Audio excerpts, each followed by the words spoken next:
Buenos días, mi carnal José Guadalupe Robledo. Jorge Arturo Estrada García. Y pues déjame decirte, Ricardo Javier Vázquez Puente, es abogado, coordinador de asuntos laborales de la CTM, pero lo más importante, Jorge, es que aunque no lo quieras creer, es de ese grupo, tú que estás estudiando la autonomía, de ese grupo de la prepa nocturna que nos decían los comunistas. Él es uno de ellos, pero además uno de los miembros del grupo Emiliano Zapata, que luego se convierte en el grupo Taquincay. Grupo de teatro. Era un grupo de teatro de Emiliano Zapata. Entonces, pues lo invitamos, además, no solamente para recordar, sino pues para que nos dé luz sobre otras cuestiones de la CTM. Y a ver si podemos recordar un poco a aquel líder. Gaspar Valdés. Gaspar Valdés. Mi antiguo jefe. Y el antiguo sindicalismo comparado al que ahora se está, digamos, practicando, ¿no? En el supermundo sí, globalizado. Sí, sin todas las modificaciones que le hicieron. Aquel sindicalismo que pedían el 10%, pedían el 50% para lograr el 10%. Ahorita pueden pedir el 50% y no logran más de 4%. Oye, y luego, ahora, ¿cómo se llama? Nunca van a tratar con los dueños, como antes, ¿no? Antes conocían al dueño de la empresa y ibas y platicabas con él y arreglaban de cierta forma. Y ahora creo que hay una modificación de que ya van a desaparecer las juntas de conciliación para que se vuelvan tribunales. Pues sí, hay una reforma constitucional que desaparece las juntas efectivamente, pero no hay una ley reglamentaria. Yo creo que este sexenio ya no hubo, hasta que entre López Obrador como presidente y se instala la nueva legislatura del Congreso. Pero no está funcionando todavía. Mucha gente está pensando que ya, pero no es cierto. No hay ley reglamentaria todavía. Platícanos porque a la gente se interesa un poco, sobre todo la gente que nos hace favor de asomarse ahí a su computadora donde nos estén viendo. Platícanos, ¿le interesa la historia inmediata, la historia que estás registrando tú en tu tesis? Platícanos, porque te voy a decir por qué le pregunto esto. Porque me habla, y como compañeros, eso de compañeros nunca se termina, aunque amigos y compañeros, y me habla y me dice, oye, lee la otra parte de cuando empiezo otra vez a republicar los sexenios. Dice, oye, se te olvidó nada más decir algo muy interesante, me dice, se te olvidó decir, lo de la huelga sin Funza lo lee, y me dice, oye, se te olvidó nada más una cosa, decir que nosotros llenamos varias veces el Ateneo de obreros, hasta el Mezanine, el Paraninfo, del Ateneo Fuente. Dije, no, y fue cuando le dije, no, pero pues, ¿por qué no nos los vienes a recordar? No lo dije, pero lo digo luego, pero, ¿por qué no nos vienes a recordar? ¿Qué te acuerdas de qué es? Es importante ver esa historia que cambió, según mi amigo Jorge Arturo, cambió la historia de este estado, las cosas que se hicieron, de la ciudad particularmente. Sí, acuérdate que fue el 1 de mayo del 74 que nos presentamos ahí en el Paraninfo, el grupo teatro que era Emiliano Zapata, que lo bautizamos de esa manera, y se llenó en 2 funciones, una que presentamos al público en general y otra exclusiva para el sindicato Cinza. Y estaba en plena huelga.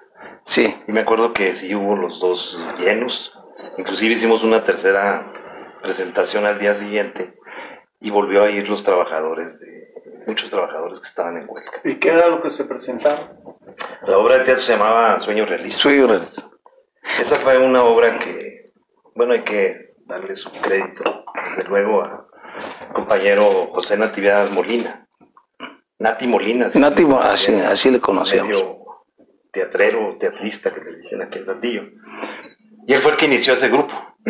Bueno, lo que no me acuerdo, él estaba en la prepa. Sí.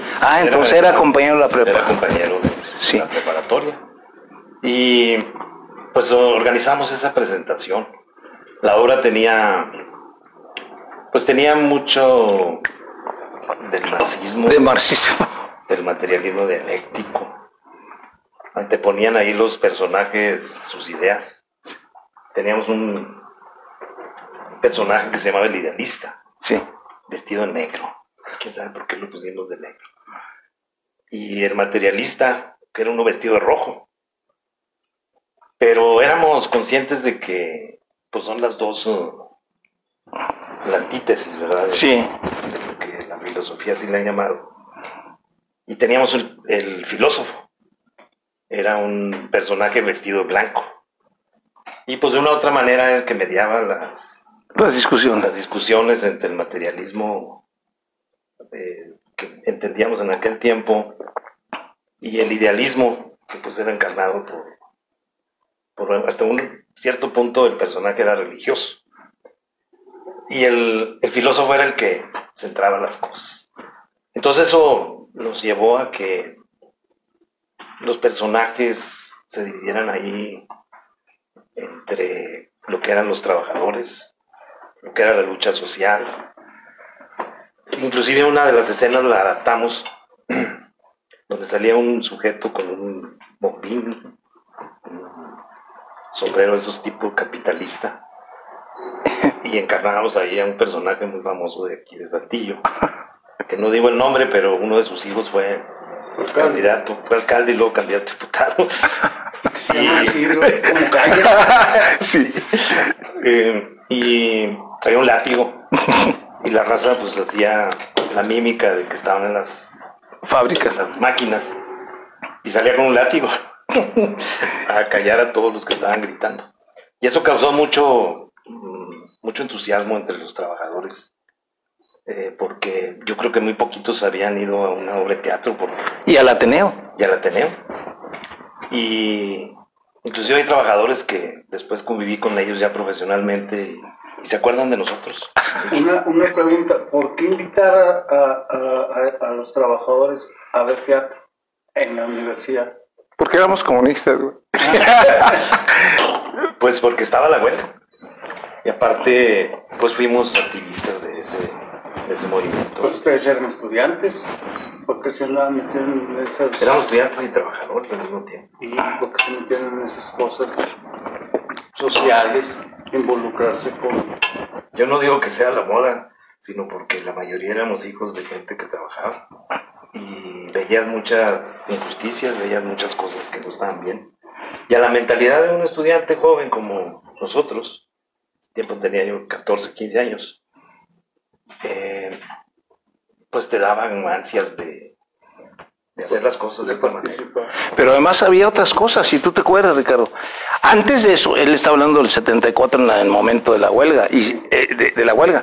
Pero antes de eso, desde los 70s, nosotros acostumbramos, una vez lo platicábamos, a ir a volantear, ¿te acuerdas? El 1 de mayo. El 1 de mayo, cuando estaban todos los obreros y a veces en las fábricas nos corretearon. Una vez, te digo, nos corretearon y hasta donde llega Sincamex, pues en aquel entonces no había casas por ahí. Desde Cinzas y Funza corrimos y yo fui siempre malo para todo, incluso para correr, pero no me ganó ninguno de los porros. Corrimos y llegué sin zapatos ya sin Camex y todo. Entonces, y además teníamos grupos de estudio donde iban obreros, además iban obreros y allí había obreros la prepa había muchos trabajadores. 90% éramos trabajadores o empleados, obreros, empleados, sí, y estudiantes, y secretarias y cosas. ¿Y dónde quedó ese guión ese libreto de? Por ahí lo tengo en la casa. A ver si me podrías conseguir una copia, porque tengo una sola copia. Bueno, tú le sacas la copia porque no digas que luego yo lo perdí, ¿verdad?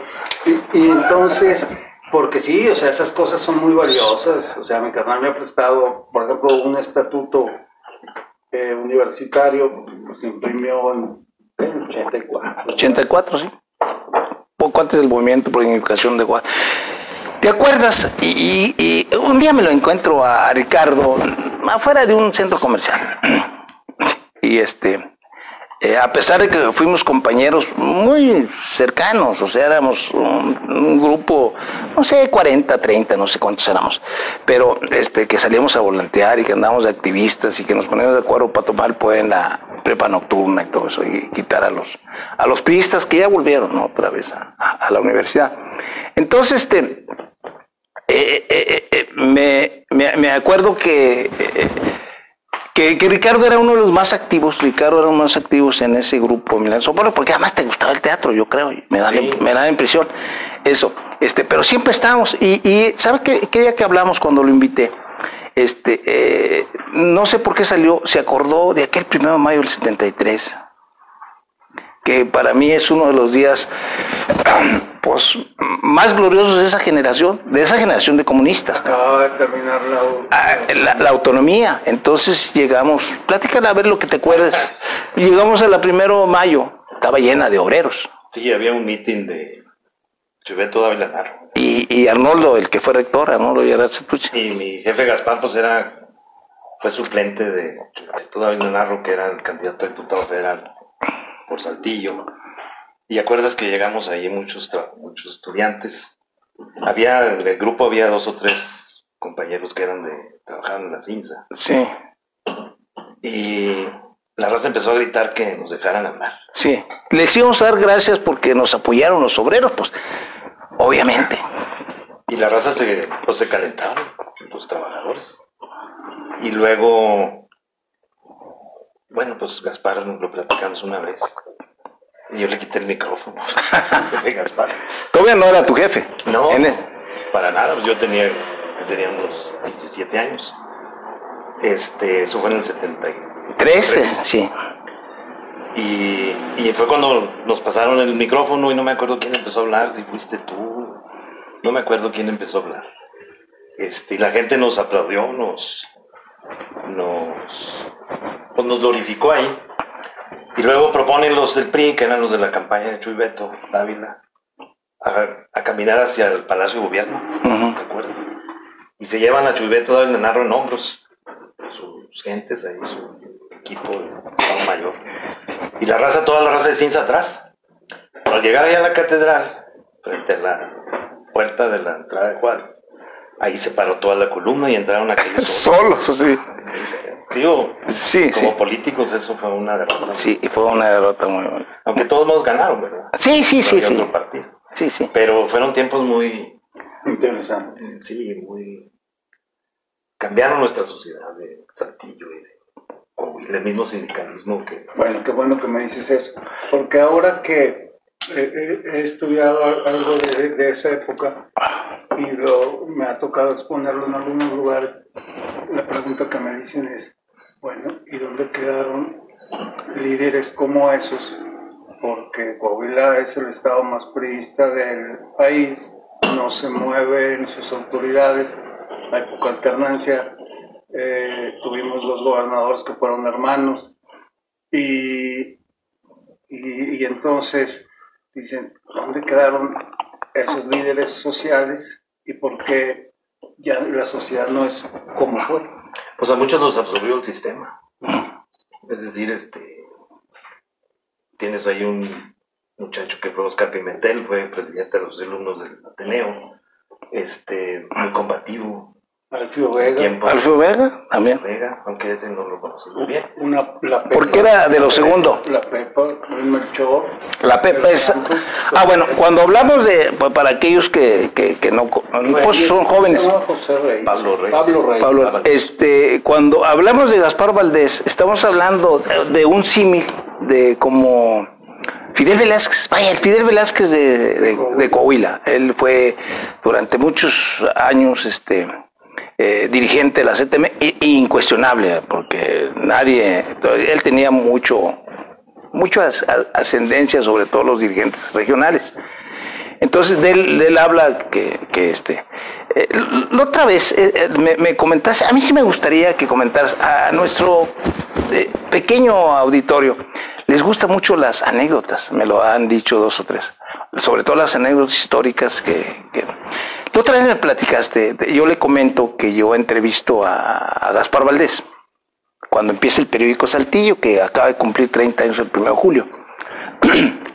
Nomás como paréntesis, yo lo hice cuando mi generación subió al poder con Carlos Salinas, pero otra vez subió al poder. Mandos de nuestra generación, sí, incluso nos reivindicó de viejos, entonces ya no nos pueden decir viejos, porque somos de la misma generación de AMLO, somos la moda. Entonces, bueno, entonces me platica él una anécdota que a ti como historiador te va a reflejar, a mí me ayudó a pensar muchas cosas más. La anécdota de cuando ya entras, bueno, tú entras por Gaspar Valdés, después de abogado, ¿no? Sí, yo entré con Gaspar en el 79. Él me mandó a llamar, porque yo era procurador obrero. Por ahí me dieron un nombramiento de... Pues procurador obrero es el defensor de oficio de trabajadores. Sí. Y Gaspar, pues ahí me conoció, bueno, que ya me conocía de antes, porque pues ahí todo el mundo en Saltillo nos conocíamos en aquellos años. Y me manda a llamar. Me manda a llamar para trabajar con él como abogado laboral. Y más que abogado, un asesor sindical, organizador sindical, porque después de la huelga, Gaspar, pues la gente quedó muy resentida. Gaspar tuvo que empezar a luchar por tomar el liderazgo de la CTM, que al fin lo logramos. Fui parte de ese proceso.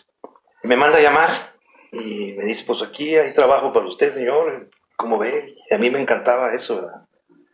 Desde que estaba en la prepa aprendí que estar del lado de los trabajadores era una vocación que he tenido y todavía la tengo. Y en aquellos años que platicábamos, pues alguien me dijo una vez, el chamizal, joder, dijo, tú eres el único que ha seguido trabajando con los obreros.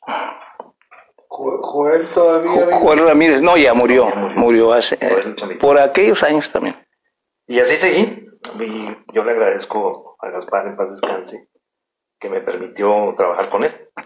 Resulta que había aquí había dos abogados del KISS, de la Universidad de Saltillo, que uno de ellos fue mi maestro. No le digo el nombre porque para no herir a sus familiares, ¿verdad? Pero me tenía una lista negra de esas que hay en el mundo laboral. Y tuve oportunidad de llegarme una copia entre los amigos, que afortunadamente tengo muchos. Me dicen, oye Vázquez, aquí está tu nombre, cabrón. A ver si no le van y le dicen a Gaspar. Ay, la mano. Venía efectivamente, ¿verdad? Una lista muy bonita, así muy bien hechecita, con muchos nombres. Y ahí venía mi nombre. Licenciado Ricardo Vázquez Puente, comunista recalcitrante, actualmente es asesor de la CTM, de las gentes de Gaspar.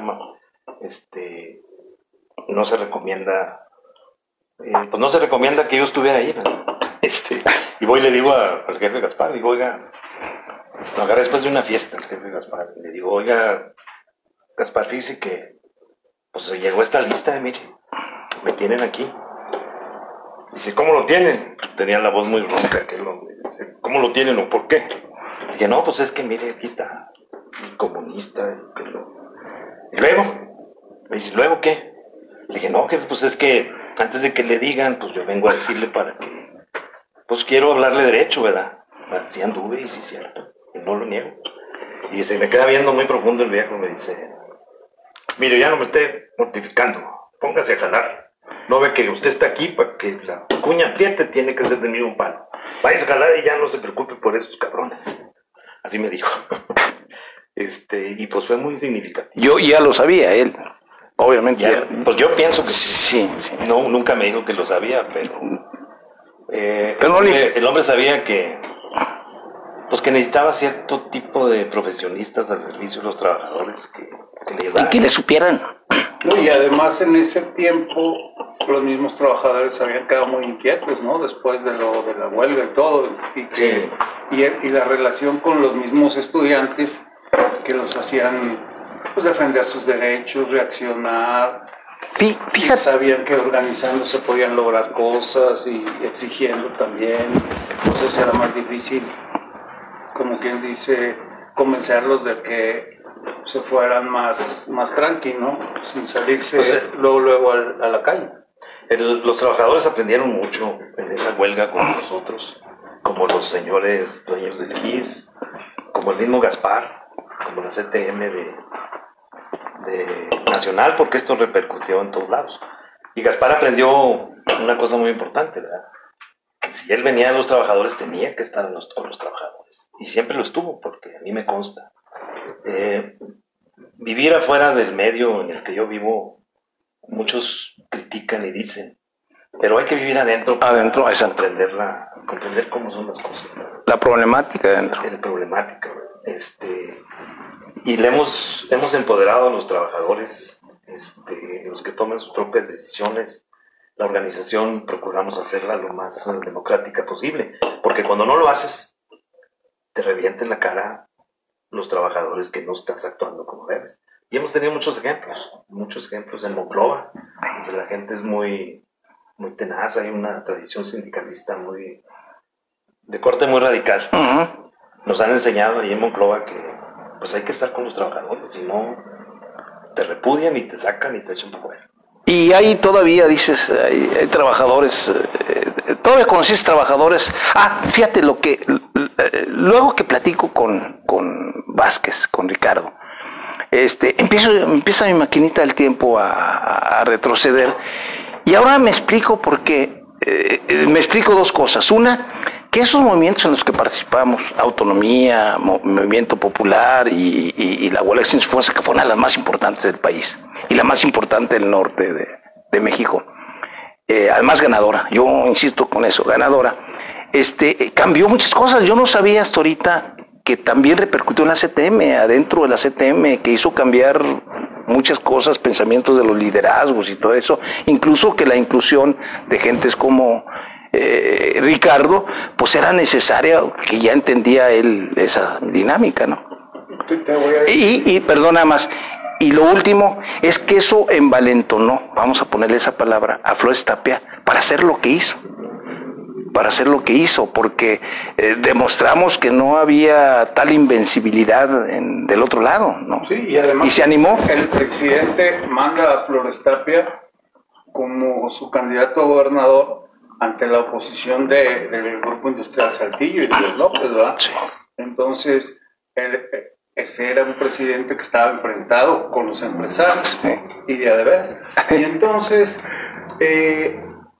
regresando a aquel tiempo, ya sé que a ti no te gusta el ensayo de Manuel Camacho, pero ahí dice que los grupos universitarios y su organización fueron decisivos en los movimientos sociales que se dieron en esa época, incluyendo la huelga sin cesar. Sí, es cierto. O sea, esa es una de las pocas verdades que tiene el libro.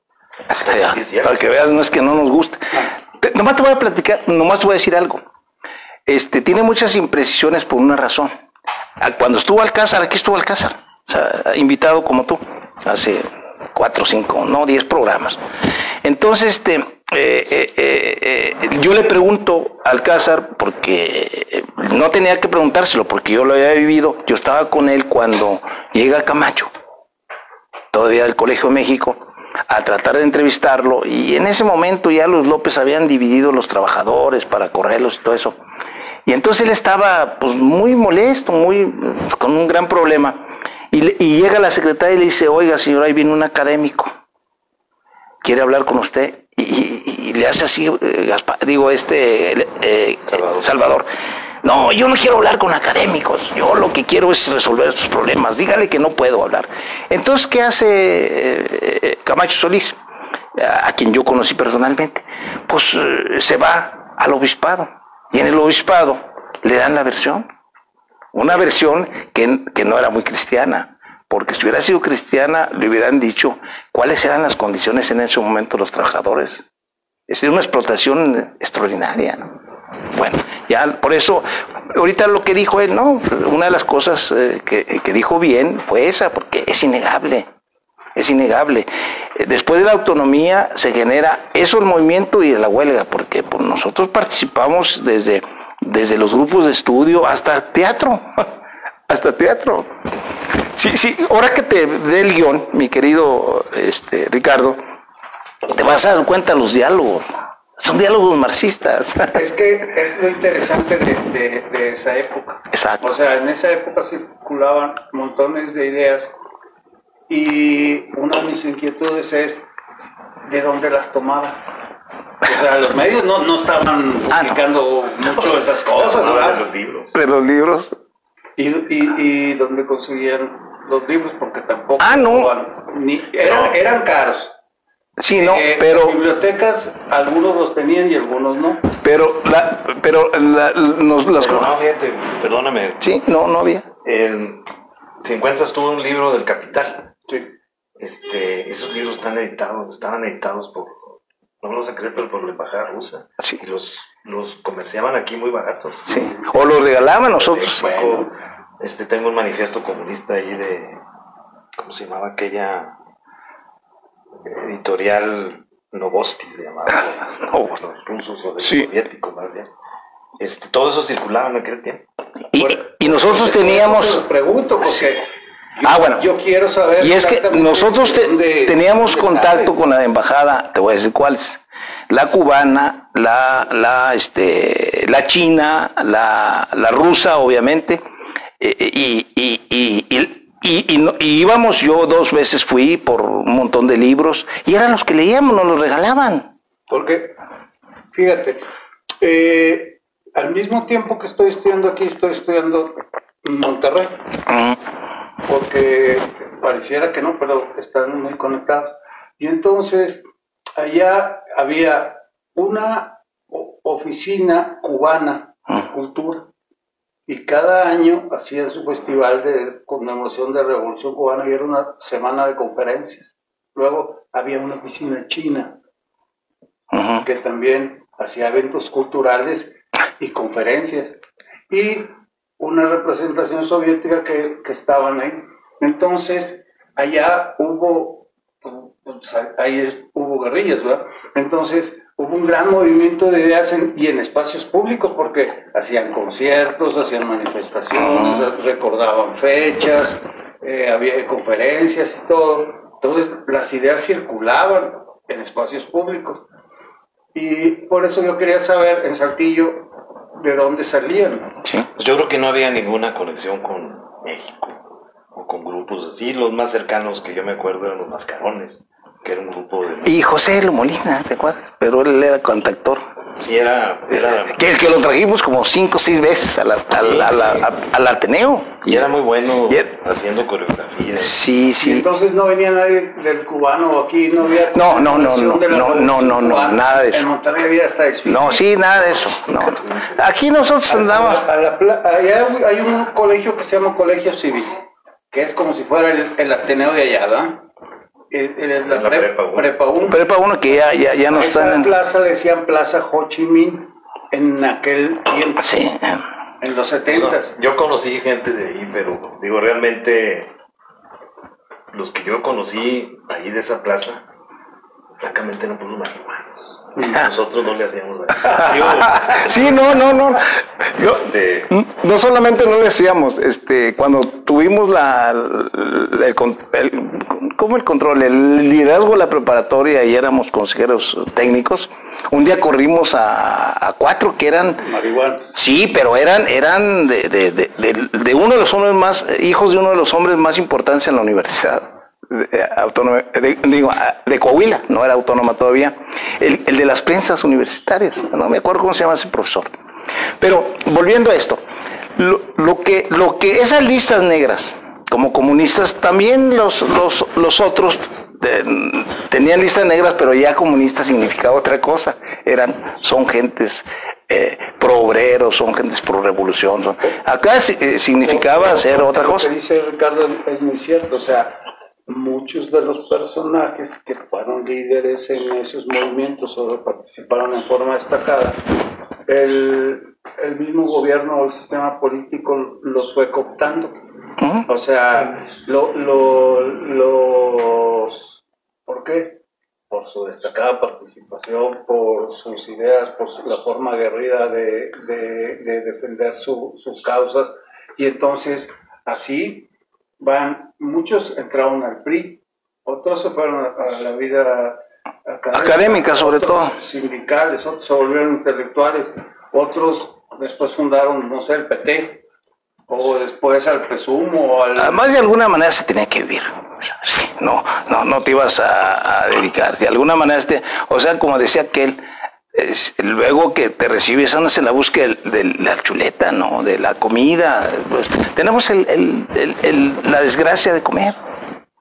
No, y tienes que hacer una vida productiva, porque, Sí. o sea, vivir De la revolución. de la revolución, a menos que la ganes, ¿verdad? Sí. Como los Fidel Castro, como Ujú. Raúl, o como Carranza, en fin. Pero tienes que hacer una vida profesional, en el caso de los que tuvieron la oportunidad de estudiar. Pero también ahí tienes cierto deber social, de dedicarte a, vamos a ir a ayudar, de orientar, de organizar, de tratar de hacer la vida mejor a tu clase social, los trabajadores, ¿verdad? Yo no vengo de familia rica, ni mucho menos, de gente que trabajó toda su vida. Y esa es mi misión, o sea, organizar a la gente. Una pregunta referente a eso. ¿Tú crees que actualmente existe conciencia de clase entre los obreros que ahora son llamados operarios? Sí hay una conciencia de clase, desde luego, como que no. No hay ya no hay una conciencia Revolucionaria. al menos aquí en mi área, ¿verdad? En México, el sur no conozco. Pero sí hay una conciencia de clase en la que el trabajador sabe que si no trabaja, se muere de hambre. Y la conciencia de clase... Ese es el inicio. Te separa de los dueños de los medios de producción. Sí. Y tú lo sientes, o sea, Sí, siempre. tú como operario lo vas sintiendo. Yo digo de los nuevos chavos, o sea, los millennials, como dice mi carnal, ellos tendrán la conciencia de clase y el sentimiento de los dueños del capital. Sí, aunque como dice Robledo, ya no sabes quiénes son los patrones. O sea, sabíamos que el dueño de Cinza y Cifunza eran los señores López. Y vivían ahí, y ¿verdad? vivían enfrente. Pero ahora ya no. Ahora encuentras corporaciones, inclusive de la China popular. Hay muchas fábricas aquí que los dueños no sabemos quiénes son. Y no sé realmente sean personas físicas, o sea... Y además nunca hemos visto un dueño de unas de esas pararse aquí para decir, mira, ese es italiano, alemán, casi nunca ven. Es muy raro, ¿verdad? Sí se ve, pero es muy raro.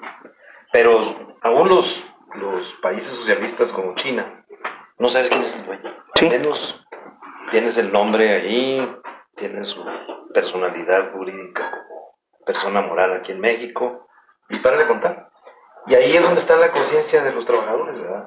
Los trabajadores piensan en el patrón y lo ven representado en el gerente de recursos humanos, en el jefe de producción, en el supervisor, y saben que son Gracias.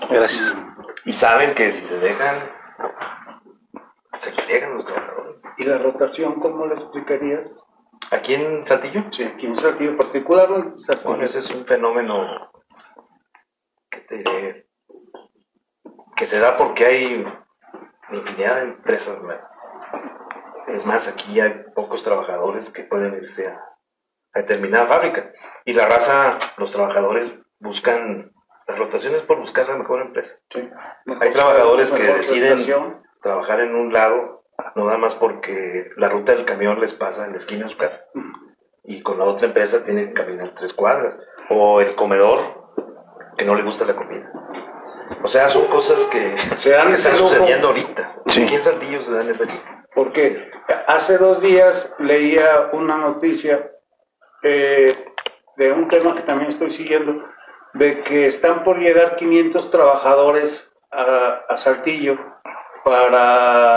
de Tabasco, Veracruz y creo que Chiapas o Oaxaca, para ocupar nuevos empleos, porque ante la carencia de mano de obra Eso sí local. lo están haciendo algunas empresas. ¿Cierto? Y eso no es, digamos, un dumping laboral, o sea, de que te traen gente dispuesta a ganar un salario más bajo y perjudica a los que viven aquí, que dicen, oye, pues si está subiendo a 100 pesos por semana mediante estas rotaciones, pues si nos traen a estos, pues me van digamos, a congelar mi ingreso, ¿no? No es exacto, porque en las empresas que nosotros tenemos, donde los trabajadores están afiliados con nosotros, existe un contrato colectivo. El contrato colectivo no distingue si son de Tabasco, son de Veracruz, son de Quetzaltenango. El contrato colectivo se aplica a los que trabajan ahí. Los que trabajan ahí en base a sus habilidades. Tenemos salarios desde 800 pesos diarios hasta el mínimo, yo creo ahorita, al menos en las fábricas que administro yo el contrato, pues hablamos de unos 250 pesos el salario mínimo de entrada. Es decir, el salario mínimo contractual. Pero no creo yo que sea así. De que vengan trabajadores de otros lugares de la República y abaraten la mano de obra. Eso puede suceder donde no existen sindicatos, como en Matamoros, en Laredo, en Ciudad Juárez, en donde muchas empresas han hecho, pactos con los gobiernos para no tener sindicato, como sucedía en Acuña. Hace 10 años no había sindicatos ahí. Y ahí sí podía darse lo que tú me dices, pero mientras existe un sindicato y un contrato colectivo, no sucede eso, al menos de lo de nosotros. ¿No? Otras centrales a lo mejor sí lo hacen, ¿verdad? Pero porque a mí me llama la atención eso, porque parte del problema de los 70s fue la llegada masiva entre los 50s y los 70s de gente del campo a Saltillo. Sí, entonces el GIS te mandaba a llamar por radio y te decía, pues nada más tráiganse su acta de bautismo o su acta de nacimiento y aquí agarra trabajo en la cincha, ¿no? Había un pelado de la CTM que todavía está ahí, no digo su nombre porque todavía vive, pero dice, nombre el GIS, lo único que necesitaba era traer una carta de recomendación de Tony Aguilar a toda la raza que venía a Zacatecas. Bueno, y entonces el salario estaba deprimido por el excedente de la oferta de mano de obra. Sí. Y entonces eso es cierto. La gente a veces ganaba el mínimo o a veces menos. Y entonces era parte de que no podían obtener una vivienda.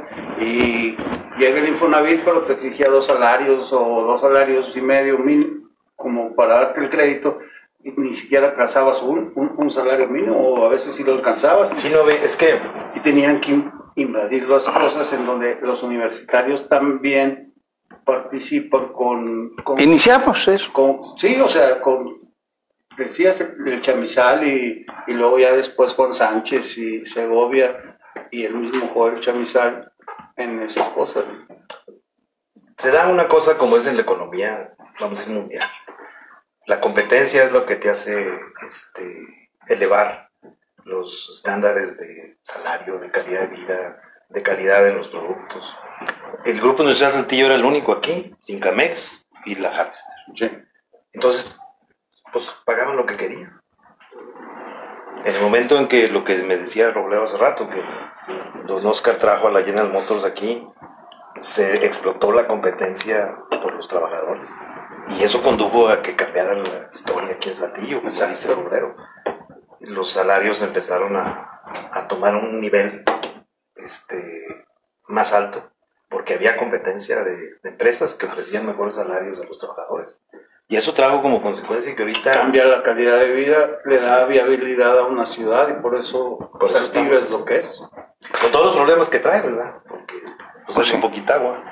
Poca agua. Y entonces traes a 500 nuevas familias y tienes poquita agua y los vas a mandar a vivir a quién sabe dónde. No, si tienes, porque los empresarios locales ahora venden fraccionamientos, casas, todo eso. Ahorita que decías ahorita que se acordaban de esa migración del campo a la ciudad, recordé esto, a tu jefe, Gaspar, yo lo entrevisté casi cuando nace el periódico, hace 30 años, y él es uno de ellos, que en esa época viene, y yo me acuerdo que él mismo me dijo, porque yo le pregunté, oiga, alguien me dijo por ahí, un obrero, que a usted le decían el guarachón. Dice, sí, claro, pero con mucho orgullo. Me dice, sí, claro, ahí está escrito. Te la voy a buscar, te prometo que te la voy a buscar. Para que te recuerdes de tu jefe. Entonces, dice, sí, yo venía de Guaraches. con las patas, decía, con las patas así, todas llenas de callos. Sí, yo era guarachón. Ese era Gaspar Valdés, que luego llega a ser un hombre cortejado por todos los empresarios y los políticos. Yo lo conocí manejando un taxi. Él manejaba a veces un domingo, manejaba un taxi, y me llevó a la casa de mi papá. Yo todavía vivía ahí. Y entonces me dice, me saludas a tu papá. ¿Tú ves aquí? Sí. Está así, me saludas a tu papá. Digo, sí, ¿de parte de quién? Dice, de Gaspar Valdés. Sí, Gaspar Valdés. Y me llamó la atención eso de que él andaba manejando un taxi ahí, que pues se la ve, ¿verdad? Te voy a hacer una pregunta, Ricardo, laboral. En esto del Facebook, del internet, todo eso, pues estuvieron insistiendo ya por el incienso al nuevo presidente, ya se les olvidó todas esas cosas. Pero insistían mucho, gentes incluso muy ligadas a López Obrador, decían que tenían que reivindicar a la mujer para que le pagaran igual que los hombres. Y entonces yo me acordaba, porque te decía yo aquí, yo litigué derecho laboral en constitución de sindicatos y defensa de obreros, porque pues no se sabe ser abogado para litigar derecho laboral. Entonces, no sé si ahora, pero en aquel entonces no se necesitaba ser abogado. Entonces, yo me acuerdo, yo me conocía la ley, los contratos de pe a pa, pero yo me acuerdo que había una cláusula, y la pregunta es eso, a ver si todavía existe, que decía, a trabajo igual, salario igual, sin decir si eran del primer sexo, el segundo sexo, el tercer sexo. Al que trabajara ahí le iban a pagar. Sí, pues todavía sigue, es un principio general de derecho. Lo que pasa es que a la hora de la aplicación pues empiezan los asegúnes.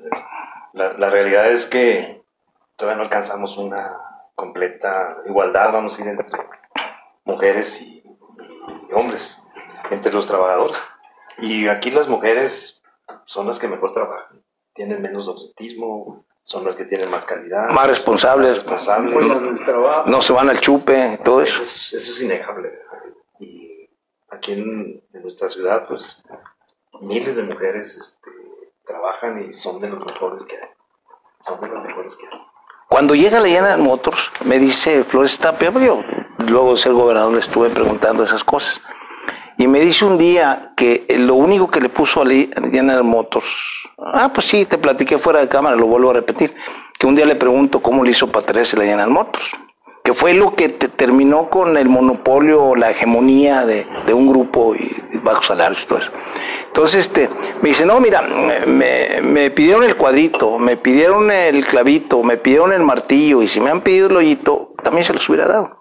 Entonces, Flores Tapia decía que la única, y no le puso condiciones, sí, la única condición que yo les puse era que contrataran a las mujeres de Ramos Arizpe, porque ellas nada más estaban destinadas a una cosa, a ser empleadas domésticas. Entonces eso reivindicó a la mujer, esas fábricas. Sí. Pues acuérdate que era la Cifunsa. Sí. La Cifunsa es una fundidora. Ahí no puedo, digo desgraciadamente por el trabajo. Puedes traer mujeres de ciertos tipos de trabajo. Y la mayoría de los trabajos son muy pesados, son trabajos muy... En la Cinza decoraban. Sí. Y empacaban. Eran los fileteadores. Fíjate, no sé si pues una muchacha de ahí que tuvo problemas de salud y de incapacidad y todo, es Nelly, que detona Nelly Herrera. el problema de la huelga, ¿no? Sí, ella participó. En la sesión esa donde se cambia el orden de las cosas. Sí. Hoy, y de otro dato histórico que es importante decirlo, la huelga a las mujeres de Cinza, que eran la mayoría, porque pues empacar y todo eso, y decorar y todas esas cosas, una de las cosas que ellas aborrecían era que eran hostigadas sexualmente por todos los supervisores, para arriba, ¿no? Eso era el acoso sexual. O sea, esto no es nuevo, no es un invento de este siglo, no, eso siempre se trajo arrastrando. Sí. Ahorita que hablaban de patrones y de empresas automotrices, Chrysler quebró. Y luego fue Daimler Chrysler y luego ahora Fiat. Bueno, Fiat tiene un equipo de fútbol que se llama la Juventus de Turín. La Juventus de Turín acaba de comprar a un jugador que es de los más famosos del mundo, que se llama Cristiano Ronaldo. Costó 100 millones de euros. Bueno. Y hubo protestas. Y hubo protestas de los obreros de Fiat que dicen, llevamos años en los que nos están pidiendo sacrificios salariales y laborales para poder mantener a la empresa viable. Y salen con que el equipo de fútbol compra en 100 millones de euros a la estrella máxima de Europa, bueno, Messi o otros más. Y entonces, es como un contrasentido, ¿no? Pues yo no sé cómo está el negocio del fútbol, pero debe haber muchos centavos. Mucha lana para hagan eso. Y como una familia que es la dueña de Fiat no toma en cuenta que su discurso hacia adentro es ayúdenos porque está difícil, y por fuera con el equipo dice, no hombre, mira, ya juntamos una lana. Pues es como cuando el Atlante lo compró el Seguro Social, y lo trajeron al Lato ahí, creo que 20 millones de pesos en aquellos años. Aquel jugador polaco muy bueno. Y pues es más o menos lo mismo. Pues te digo, no sé, puede haber ahí en el fútbol porque se maneja mucha lana. Pero es lo mismo que sucede cuando te dice el gobierno, hay que apretar el cinturón, pero ellos no se los aprietan. Entonces es lo mismo, exactamente, es lo mismo. Sí, es lo mismo exactamente. Vuelvo a insistir, esto de la conciencia de clase. Fíjate cómo Ricardo ya no es un obrero. Él ya tuvo la posibilidad de estudiar y ser abogado y mejorar su bienestar, pero sin embargo la conciencia de clase subsiste, o sea, sigues pensando de dónde vienes, ahorita lo dijo, mis padres fueron trabajadores y pues yo tengo esa conciencia de clase, o sea, la conciencia de clase es inherente, o sea, no puede, pero tienes como que descubrirla. No la sientes. Está muy a flor de piel. Sí, déjame contarte una anécdota. A ver. Hace ya algunos años, la Cifunsa Planta 3, la fundaron en el 79, la empezaron a construir. Yo, bueno, pues organicé el sindicato, lo hicimos, organizamos a los trabajadores con su comité ejecutivo y todo. Y había mucho ausentismo en aquellos años. No estábamos hablando del 3%, que se les hacía mucho. Ahorita andan en números del 6%, y en el norte hasta del 12% los ausentismo. Y uno de los directores de la planta nos pide juntar a los trabajadores en el comedor, un comedor bastante grande. Cabían ahí más de 1,500 personas. Y se pone toda la raza. Y el director empieza a platicar con los trabajadores y dice, a ver, díganme por qué faltan, hombre. ¿Por qué tenemos tanto ausentismo? No podemos sacar la producción. La gente que se viene a trabajar tiene que esforzarse el doble porque tiene que cubrir a los batistas. Ahí todo el discurso del director para, según él, arreglar las cosas. Y agarra un pelado que estaba sentado así en medio frente. Dice, a ver usted, dígame por qué falta la raza. Dígame por qué falta la raza. Y el pelado estaba así, como sentado como yo ahorita, y las manos en la sien. Dice, pero no me corre. Dice, te prometo que no te corre. Dice, mire, a veces me levanto a las 4 de la mañana, que está el frío afuera a 10 grados bajo cero, está lloviendo, y yo estoy en mi cama con mi vieja, calientito, a toda madre, y le digo, mi vieja, ya me voy. Y mi vieja se me queda viendo, me dice, como tú quieres. Dice, como yo quiera, así. Entonces pienso yo como trabajador, digo, y eso madre el patrón, hoy no voy a jalar.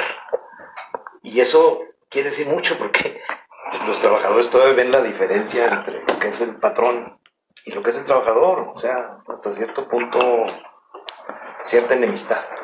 Y además no tienen el mismo bienestar. Entonces, pues no. Esa es la primera muestra de conciencia y clase que llevan los trabajadores.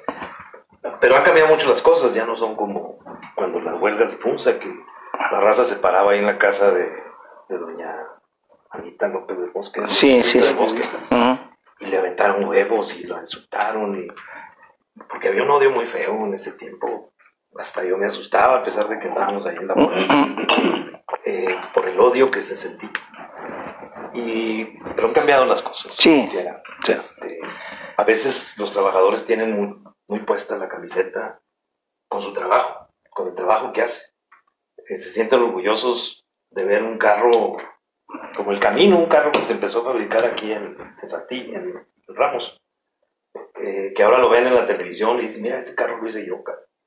Porque salen muchos programas de los carros viejos.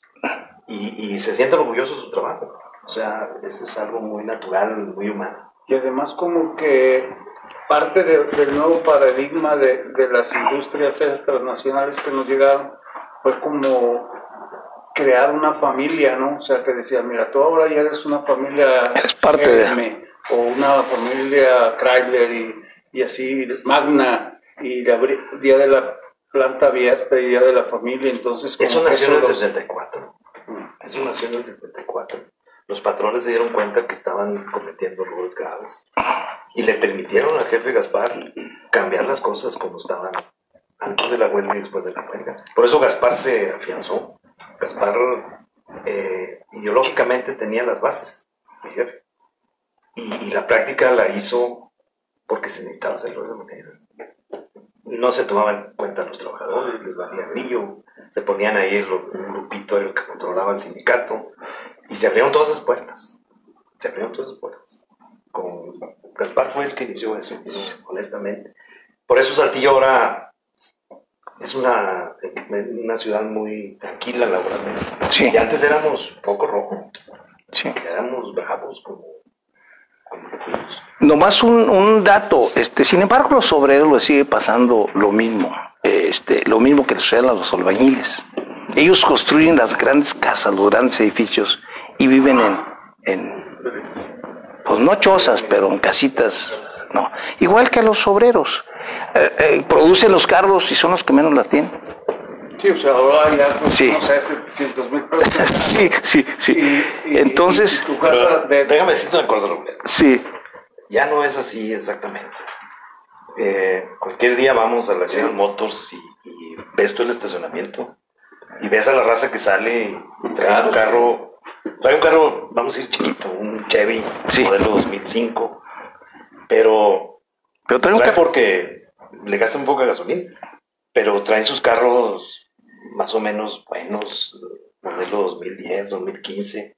Aparte que les dan muchas facilidades. Exacto, eso era lo que... No, y además trabaja la esposa también, Sí. o sea, uno paga el carro y otro paga la casa. Así es, eso también es un poderío muy grande del trabajador, que los dos trabajan. Estamos un poquito más... mejor eso, sí. Mejor. Ah, sí, claro, porque yo recuerdo aquellos tiempos que decían, el que tenía una bicicleta para irse a la fábrica... Era de los buenos. Era de los que tenía buena lana. Sí, bicicleta. O en rutas urbanas. O a pie. Sí, o a Conocí pie. muchos compañeros y amigos que se iban a pie desde la calle Juárez y la Llave hasta la Cinza. Por eso, o sea, sí es un cambio, ¿no? Lo cual era, si tú te das cuenta, nomás que ahora con los carros y todo eso, pero pues está cerquita, pues nosotros mismos, yo poco usé el transporte y vivía en Miscalco, para la prepa o para... Pues vivías más cerca que yo. Sí. Porque la prepa, la de Juárez y... ¿Cómo se llama? De Juárez y La Fragua. Sí. Son 6 kilómetros. Caminar todos los días, todas las Pues horas. yo conocí hace días, estaba platicando con él a un señor del Uber y íbamos platicando y dice, no, yo estudiaba en la prepa, estudiaba y trabajaba y me iba caminando a la Provivienda. Dice, y no había nada entre la Provivienda y La Fragua y esas. Ahí se acababa La Fragua. Y entonces, pues, todo ese pedazo, y me lo botabas, digo, ¿y por qué estudiar si tenías que venirte a las 11 de la noche caminando hasta acá? Pues ahí el único peligro que había eran los buitres. Sí. Que nos dieron una golpiza bruta una vez, porque ya ni me acuerdo por qué, pero no había peligros aquí en esta ciudad. No. Estaba todo muy cerquita. El único peligro era pelearte con unos buitres. Sí. Y no te peleabas, te agarraban. Sí, de montón. Un día, nomás a propósito, Entonces siempre andaban en bolas. de esas cosas, un día llega a Pinales, que ojalá y algún día lo pueda invitar. Sí, no, y lo puede invitar aquí para que nos platique. Llega un día y ya ves que dice viejito, yo era pues uno de los dirigentes ahí de la prepa, y me dice, oye viejito, ya estamos hasta la madre, dame permiso de irles a partir la madre a los buitres. Y yo pues ni sabía lo que me estaba diciendo. Le dije, no, haz lo que tú quieras, pues la libertad y la democracia. No, pues se va y se mete ahí a la narro, golpea ahí a varios y todo eso, y luego se vienen y ahí lo están esperando con pistolas. Había unos cuates que hoy yo creo que todavía viven y posiblemente el Facebook es muy, los Humezagua. Sí. Ellos les gustaba la cacería. Y ese día llevaron pistolas y mosquetes y todo eso. Y llegaron los buitres y teníamos cerrada la esta y empezaron y nomás 2 disparos y nunca más nos volvieron a estar fregando porque iban allá afuera de la prepa y ofendían a las muchachas, las tocaban, les hacían tocar. Sí. Entonces, y para terminar, pero había 2 líderes en ese entonces, Molinar Vaca y Armando Galván, que todavía anda por aquí, y el Vela le decíamos, y vienen, así era en ese momento, antes de la autonomía, y vienen y hacemos, haz de cuenta, como un armisticio. A ver, oye, no, es que mira, mandaron al hospital este cabrón, y los vecinos les cortaron. Sí. Sí, entonces todo eso. Y yo me acuerdo que yo estaba ahí, no, pues bueno, pues páralos, güey. Pues, y ya, hicimos el armisticio. Sí, fue una bronca. Sí, porque no, mandamos al hospital y ellos mandaron también al hospital a algunos compañeros. Y bueno, esas son las cosas que también te dibujan toda una época. Pero llegamos a un armisticio, o sea, a ver, ya vamos a parar esto. Pues si no se van a matar un día. Quemaron ahí un salón de la prepa. Sí. La bronca estuvo así, muy rápido. Unas muchachas van ahí con el sheriff, que era donde vendía lonches y cigarros. Decían que vendía marihuana, nunca supe realmente. Van unas muchachas. Montado el sheriff. Y ahí el sheriff era un estanquillo. Estanquillo. Vendía lonches. Y están unos buitres ahí medio centrados. Y insultan a las muchachas. Sí, se vienen llorando las muchachas. En ese momento, pues estabas tú y Pinales estaba en la rectoría. Y había una pequeña guardia, éramos como unos 15.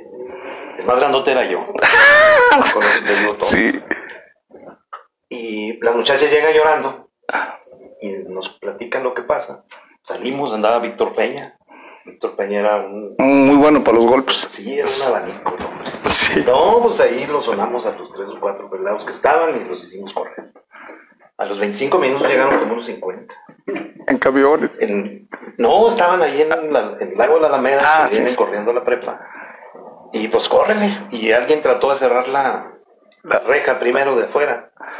Y no, pues no pudimos detenerlos. Otros muchachos se meten adentro de la prepa, tenía un vidriote como de 1 pulgada. Y llega uno de los buitres con un palo y lo quiebra. Y había un muchacho ahí también de la raza del medicino, un pelado de Torreón, de medicina. Y le cae un vidrio, le abre todo esto, le empieza a brotar la sangre. En ese momento, pues, me acuerdo que mi compadre Víctor Peña y yo estábamos en un lado, ya no pudimos meternos, y empezamos a correr. Este es el brinco más grande que he echado yo en mi vida. Porque brinqué la reja de la prepa, todavía está ahí, tiene como unos 2 o 3 metros. Sí, 3 metros, sí. Y la brinqué. Y se viene detrás de mí de Víctor, como unos 10 pelados. Pues nos corretearon hasta la maquinita, ¿cómo se llama? De la Wayback. Y se hizo un borlote. Llega la raza de la prepa, que estaban todos en rectoría, que vi una manifestación ahí con Melchor. Y de ahí se roban autobuses y se van a la Narro. Y fueron a golpear a la raza de la Narro allá. Un borlote. Total, un piquete de soldados y policías. Agarran a la raza que venía bajando de la Narro y a Bote. Los llevan a las Bartolinas ahí de Aldama y Juárez. No, Aldama y Bravo. y Bravo. Y los encierran juntos. Yo no estuve ahí, afortunadamente. Pero... Y se siguieron agarrando una bomba. No, siguieron agarrando. Pues sí. Llegaron los bomberos y los calmaron con mangueras. Sí. Así estuvo. Era el método científico de la época. Muy mal. Sí, no lo estamos diciendo como una cosa de hazaña, sino así era, y así eran los muchachos, así éramos nosotros. A veces nos olvida, cuando somos adultos, que fuimos jóvenes. ¿Y alguien llevó esas pistolas? Sí. Entonces, por fortuna, no pasó nada. Es que si no, lo estaríamos hablando aquí. Una costumbre en Saltillo era salida de cacería de los ranchos de los alrededores. Sí. Entonces, en casi todas las casas había rifles, escopetas, pistolas y todo. Pero además había muchos conejos alrededor de Saltillo, sí, muchísimos, miles de conejos. Todos los ranchos estaban aquí 15 minutos. Sí. Ibas y venías y andabas. Los cerritos, por ejemplo, era uno. Conejitos y cosas así. Ahí está la Soriana Lourdes, pasando el comercial. Y ¿cómo se llama? Y no había conciencia ecológica, carnal. Matabas palomas, cotrullas, garcitas, de todo. Ricardo, no es la primera vez. Es tu casa. Gracias. Cuando quieras volver, no basta más que le hables a él, o me hables a mí, o a Rafael, o a Félix. Para platicar, ¿sabes qué? La próxima plática podría ser, para que lo vayas pensando, podrías saber cuáles son los problemas actuales de los trabajadores. Porque yo políticamente los veo apáticos. O sea, como que no les gustan los partidos. Yo los veo apáticos, yo no creo que... ¿Y sabes por qué me interesa mucho eso? Porque son los que producen. Nosotros somos de servicios. Y son los que viven de sus salarios. Y a ellos el nuevo gobierno pues los va a beneficiar o los va a perjudicar más. Pero lo que es cierto, lo que tú dices, y creo que nos podíamos quedar en eso. Saltillo cambió a través de eso y cambió bien. Pues somos un polo de atracción para otra gente que no tiene trabajo en esos lugares, esos estados que tú estás diciendo. Y luego lo interesante también es cómo a través de un grupo de estudiantes y luego a través de una universidad con obras de teatro llevan mensajes sociales a la gente que pues, muchos venían del campo y todavía ya no habían estudiado, sus hijos sí, y a lo mejor eran los que iban a la prepa y que después entraron a la universidad. Hubo otro actor muy bueno, inclusive fue colaborador de nosotros como instructor de los cursos de oratoria, que fue Alejandro Santiex. Sí, Alejandro. Por la obra de teatro aquella Santa María de Quica. Santa María de Quica. Era un obrerón, una obra... Sí, que también los fueron estudiantes los que eran los actores. Y quiero que sepas que esa se la presentamos a obreros de la CTM en tiempos de Gaspar. Y Alejandro nos preparó una presentación de esa obra con pura raza de la Cinza y de General Motors y de todo. Que pues era una obra magnífica. Sí, ¿en dónde fue? La presentaron también en el Teatro de la Ciudad. En el Teatro de la Ciudad. Pero te estoy hablando ya del año 85, 86. Fue una presentación privada, o sea, no fue... Sí, era para los trabajadores, para los obreros. Yo todavía les sigo diciendo obreros. Pues son obreros. Sí, exacto. Para que no andemos con eufemismos. Sí. ¿Sabes qué? Me da mucho gusto que sigas con esa conciencia de clase y con los obreros. Muchas gracias. Gracias. Muchas gracias, Jorge. Muchas gracias. Y como siempre agradecemos también la presencia de quienes hacen posible el programa, el productor Rafael Izquierdo y nuestro director Félix Rojas Aguay. Muchas gracias y muchas gracias otra vez, Ricardo. Gracias a todos. Bienvenido.